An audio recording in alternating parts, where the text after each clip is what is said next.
ભાવનગર જિલ્લાનું Mahuva marketing yard દેશમાં બીજા નંબરનું સૌથી મોટું ડુંગળીની આવક ધરાવતું યાર્ડ છે। જી હા, નાસિક બાદ મહુવામાં ડુંગળીની સૌથી વધારે આવક થાય છે। જો કે મહુવા માર્કેટ યાર્ડના એક નિર્ણયથી ખેડૂતો મુશ્કેલીમાં મુકાઈ ગયા છે। ખેડૂતોએ હવે પ્લાસ્ટિકના નહીં પરંતુ રેસાના બારદાનમાં ડુંગળી લાવવાનું ફરમાન કરાયું, જેના કારણે ખેડૂતોની નવી સમસ્યા ઊભી થઈ। આ સમગ્ર મામલો શું રહ્યો, જોઈએ અહેવાલમાં।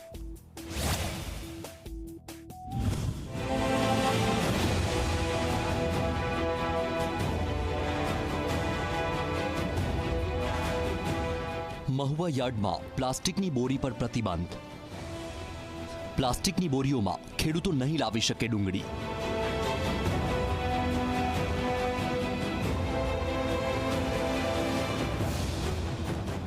ભાવનગર જિલ્લાનો મહુવા તાલુકો કે જે ડુંગળીના ઉત્પાદનમાં મહત્વનું સ્થાન ધરાવે છે અને અહીંનું માર્કેટિંગ યાર્ડ કે જ્યાં હાલની સિઝનમાં રોજની 30,000 કરતાં વધુ ગુણી ડુંગળીની આવક થઈ રહી છે। અહીં યાર્ડમાંથી ડુંગળી પંજાબ, હરિયાણા, યુપી, બિહાર તથા આસામ જેવા રાજ્યોમાં મોકલવામાં આવે છે। આ રાજ્યોમાં અત્યાર સુધીમાં અહીંથી જે ડુંગળી મોકલવામાં આવે છે તે પ્લાસ્ટિકની ગુણીમાં મોકલવામાં આવતી હતી, જ્યારે આ રાજ્યોમાં પ્લાસ્ટિકના બારદાનમાં ડુંગળી ભરીને મોકલવામાં આવે તો તે ત્યાં પહોંચે ત્યાં સુધીમાં ડુંગળી ખરાબ થવાના કારણે તેમજ તેની ગુણવત્તા નબળી પડવાના કારણે વેપારીઓ દ્વારા મોકલાવેલી ડુંગળી સ્વીકારતા નથી। પ્લાસ્ટિકના બારદાન માલ ગરમ થઈ જાય છે, 4 દિવસે 5 દિવસે ગાડી પોગે એટલે માલ ને બફાઈ જાય છે। બીજું છે કે અમે માલ ભરીએ ગ્રાઉન્ડમાંથી તો ફાટતું બહુ થાય, નુકસાન બહુ આવે અમને। અમારે કમિશનનું કામ હોય, ઓર્ડરનું કામ અમારે નુકસાન કેમ પોસાય અમને? જૂટમાં તકલીફ ન થાય એવી કંઈ। એક્સપોર્ટમાં પ્લાસ્ટિકમાં બારદાન જૂટમાં જતો નથી, એ રીપેકિંગ કરીને અમારે 25 કિલો જેવી કન્ટ્રી, કોઈ કન્ટ્રીમાં 25 કિલો જાય, કોઈકમાં 20 કિલો જાય, કોઈકમાં 10 કિલો જાય, કન્ટ્રી પ્રમાણે એમાં પેકિંગ થાય એનું વ્હાઇટ બારદાનમાં કટ્ટામાં।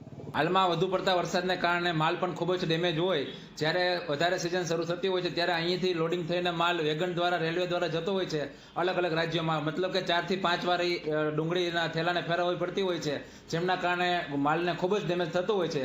અને જે વેપારી ખરીદનારા છે તેઓ અહીંથી વેપારથી અણગા રહે છે।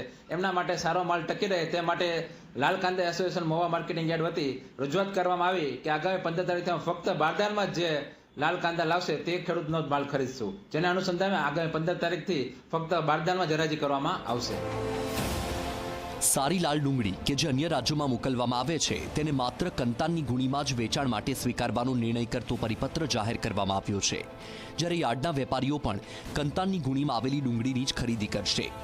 પ્લાસ્ટિકનું બારદાન ખેડૂતોને 8 રૂપિયા પ્રતિ યુનિટ અને રેસાનું બારદાન 30 રૂપિયા પ્રતિ યુનિટ પડે છે, ત્યારે બારદાનની કિંમત સામે ડુંગળીમાં વળતર મળી રહે એવી ખેડૂતોએ આશા વ્યક્ત કરી હતી। નુકસાનમાં પ્લાસ્ટિકના બારદાનમાં ગરમ માલ થઈ જાય અને કંતનમાં થતો નથી, એટલે 5 રૂપિયા આપણે કંતનમાં વધારે 5-10 રૂપિયા મળી જાય એટલે કોઈને એમાં માર પડતો નથી, અને ઓલામાં બેને માલ સુધારામાં રહે। વેચાણમાં બેને માર આપણે અત્યારે ખેડૂતને વેચવા આવે તો માલી પાસે શેપા નીકળે એટલે એ માર તો પડવાનો જ છે, અને કંતાનમાં એ વસ્તુ થતી નથી। ખેડૂતોને તો આપણે 5-10 રૂપિયા આમાં કંતાનમાં વધારે આવતા હોય, વળતર મળી જાય એટલે એને તો આપણે એમાં કઈ નુકસાનમાં જાય નહીં। ખેડૂતોને થોડુંક સસ્તું પડે, પ્લાસ્ટિકમાં ઓલું મોંઘું પડે છે, પણ એમાં કે માલ આમાં ગુણિયામાં સારો પડે અને પ્લાસ્ટિકમાં થોડોક વીક પડી જાય, એમ કે ખરાબ થઈ જાય છે। અહીં યાર્ડમાંથી ડુંગળી પંજાબ, હરિયાણા, યુપી, બિહાર તથા આસામ જેવા રાજ્યોમાં મોકલવામાં આવે છે। આ રાજ્યોમાં અત્યાર સુધીમાં અહીં જે ડુંગળી મોકલવામાં આવે છે તે પ્લાસ્ટિકની ગુણીમાં મોકલવામાં આવે છે, જ્યારે આ રાજ્યોમાં પ્લાસ્ટિકના બારદાનમાં ડુંગળી ભરીને મોકલવામાં આવે તો તે ત્યાં પહોંચે ત્યાં સુધીમાં ડુંગળી ખરાબ થવાના કારણે તેમજ તેની ગુણવત્તા નબળી પડવાના કારણે વેપારીઓ દ્વારા મોકલાવેલી ડુંગળી સ્વીકારતા નથી। જોકે વેપારીઓના નિર્ણયને લઈને ખેડૂતોમાં મિશ્ર પ્રતિસાદ જોવા મળ્યો છે। નવનીત દલવાડી, ઝી મીડિયા, ભાવનગર।